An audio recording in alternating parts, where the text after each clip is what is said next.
Mr. Gervonta Davis.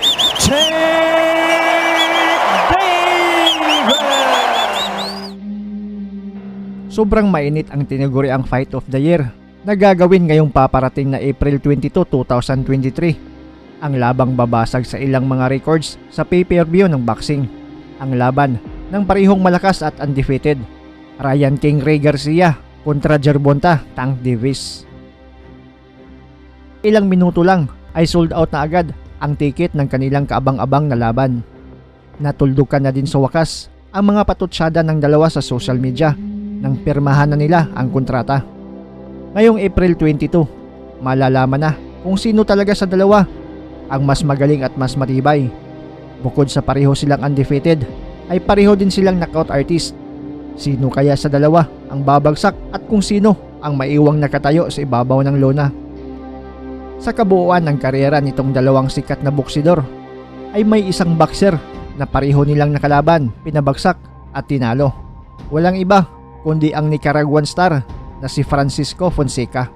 Taong 2017, nagkaharap si Fonseca at Tank Davis para sa bakanting IBF World Super Featherweight title at dito tinapos ni Gervonta Tank Davis ang laban via 8-round knockout. Makalipas lang ang 3 taon, taong 2020 ay nakaharap naman ni Ryan Garcia itong si Fonseca para sa WBC Silver Lightweight title, pero kung umabot sa 8 rounds kay Davis itong si Fonseca bago tinumba, kay King Ryan Garcia naman ay mahigit 1 minuto lang sa unang round, tapos na ang laban. Sa interview kay Fonseca, natanong ito kung sino ang mananalo kung maglaban sina Ryan Garcia at Davis. Sagot naman niya ay pabor daw siya kay Tank Davis. Di daw ka-level ni Garcia itong si Tank Davis dahil sa champion na daw ito at may mas experience sa bakbakan. Di din naman daw ganun kalakas ang mga suntok nitong si Garcia. Normal lang daw ang lakas nito kumpara kay Tank Davis.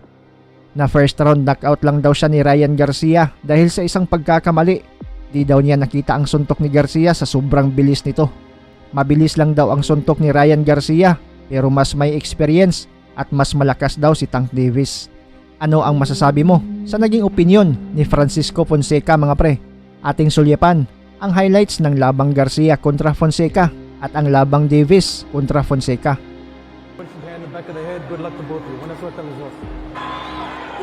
Ryan Garcia and his daughter.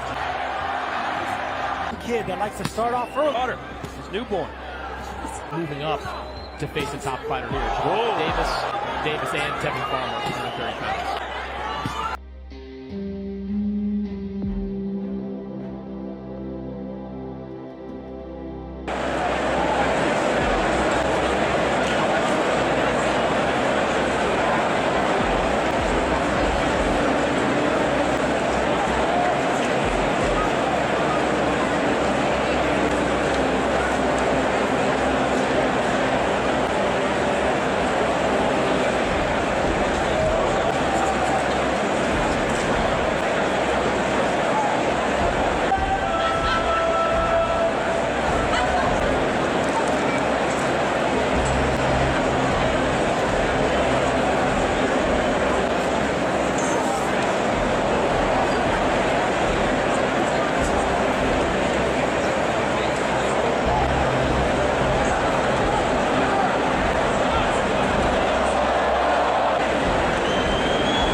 guys, this is Mark Magnifico Magsayo. You are watching Channel Manoy.